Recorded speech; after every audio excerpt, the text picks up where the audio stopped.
Se verser de l'eau au robinet, un geste qu'il ne fait plus depuis 8 mois, par crainte pour sa santé et celle de ses proches.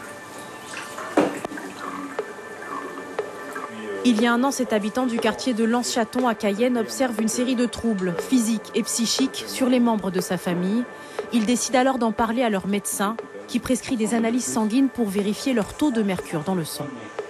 Le résultat était positif puisqu'on était au-dessus de la moyenne sur ce résultat. Ce qui a poussé les autres membres de la famille à faire aussi une analyse sanguine. Et on s'est aperçu que moi j'avais notamment 2 fois le taux de 5 microgrammes par litre. Et puis l'autre membre de la famille aussi avait 3 fois le taux, donc avec des conséquences sur la santé, effectivement des insomnies, des vertiges, des acouphènes, des fatigues chroniques, un certain nombre de maux de tête, de maux de ventre. Donc plusieurs problèmes inexplicables et inexpliqués. L'Organisation mondiale de la santé établit à 5 microgrammes le seuil de mercure à ne pas dépasser par litre de sang. Avec ces valeurs 2 à 3 fois supérieures, la famille a donné l'alerte et modifié ses habitudes de consommation.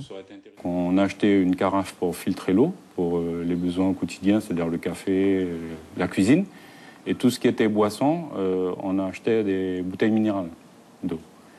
Et on a arrêté aussi de manger le poisson, parce que nous, on était assez fanats de poisson, de crustacés. On allait, derrière chez moi, j'allais à la pêche, je mangeais mâchoiron, enfin poisson limon, acoupa, toutes sortes de poissons. Du coup, on a arrêté tout ça. Donc on a changé radicalement notre façon de nous alimenter. Alors depuis le changement, on a refait un bilan suite à notre passage en métropole. Le taux a diminué. Donc maintenant, on n'arrive pas à déterminer s'il s'agit de l'eau ou s'il s'agit de la nourriture. Dans le doute, ce passionné de pêche renonce à son plaisir. Un sacrifice qu'il estime nécessaire pour se prémunir des conséquences d'une éventuelle contamination par le mercure. À cela vient s'ajouter une démarche judiciaire. Moi, j'ai porté plainte contre X pour intoxication au mercure. Ma plainte a été retenue. J'ai été auditionné par un policier de la police judiciaire en mai 2017. Qui lui m'a assuré que l'ARS allait être contacté, le procureur aussi. Pour l'instant, je n'ai pas de nouvelles. Il faut qu'on fasse des analyses plus poussées, qu'on nous dise clairement est-ce que l'eau du robinet est potable, est-ce que le poisson qu'on mange ou tous les animaux qu'on prélève dans la mer sont comestibles. À ce jour, Laurent n'a toujours aucune réponse sur son dossier. Seul, avec ses analyses sanguines et ses nouvelles résolutions, il patiente et poursuit ses recherches autodidactes. En France, Comme lui, cette habitante de Montjoly ne sait pas à quel sein se vouer. Sujette à des douleurs articulaires, elle entreprend de contrôler son taux de mercure dans le sang et constate une anomalie. J'ai 8,8 microgrammes de mercure dans le sang.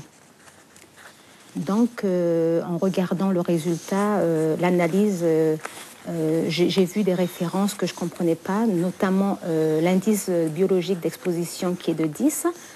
Je ne savais pas ce que c'était, mais en tous les cas, j'étais pas loin. Donc, je me suis informée là-dessus pour savoir ce qu'il en était, puisque le médecin n'a pas su m'expliquer. L'histoire se répète. À défaut d'une expertise médicale, elle poursuit ses démarches autonomes. 4 mois après son premier test, elle renouvelle l'analyse dans l'Hexagone. Le taux a baissé à 4. J'ai pensé tout de suite au Wayana, au Teco. J'ai dit peut-être que pas exposé, quand on sort de la zone d'exposition, on peut être guéri. Sauf que c'est peut-être pas ça.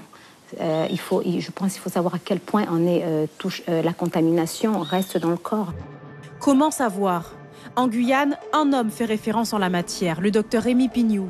Basé à Maripasoula, il étudie depuis plus de 20 ans l'élément chimique et ses conséquences sur la santé des populations amérindiennes.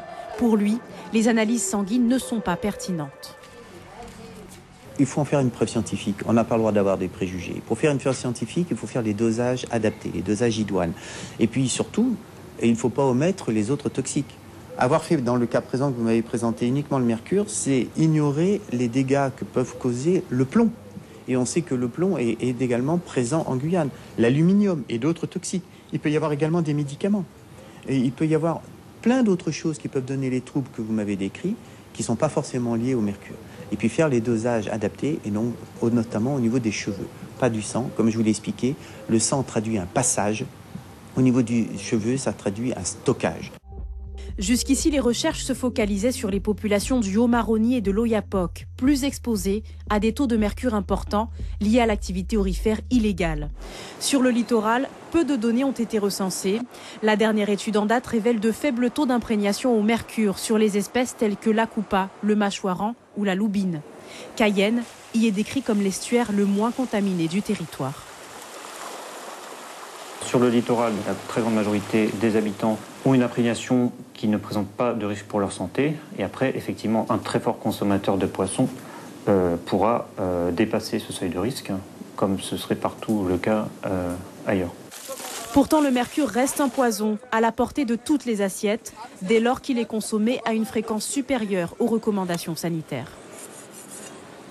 On est dans la même maison terre que n'importe quel citoyen au niveau mondial. Et donc les poissons, notamment les poissons marins, qui sont en bout de chaîne alimentaire, qui sont les plus vieux, les plus gros et les plus contaminés, il faut éviter d'en manger des grandes quantités par semaine, comme un Philippin, comme un Calaisien, comme un Mexicain, comme un Américain.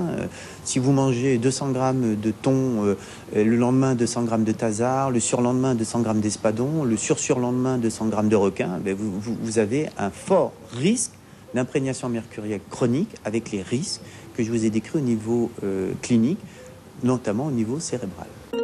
L'Institut de veille sanitaire travaille sur une mise à jour des données enregistrées sur le littoral. En attendant, l'Agence nationale de sécurité sanitaire préconise de consommer 1 à 2 portions de poisson par semaine en variant les espèces et privilégiant les moins contaminés. Ainsi, en Guyane, les poissons d'eau douce de type carnassier sont à éviter. À titre d'exemple, l'Aymara contiendrait autant de mercure que 20 millions de litres d'eau pluviale.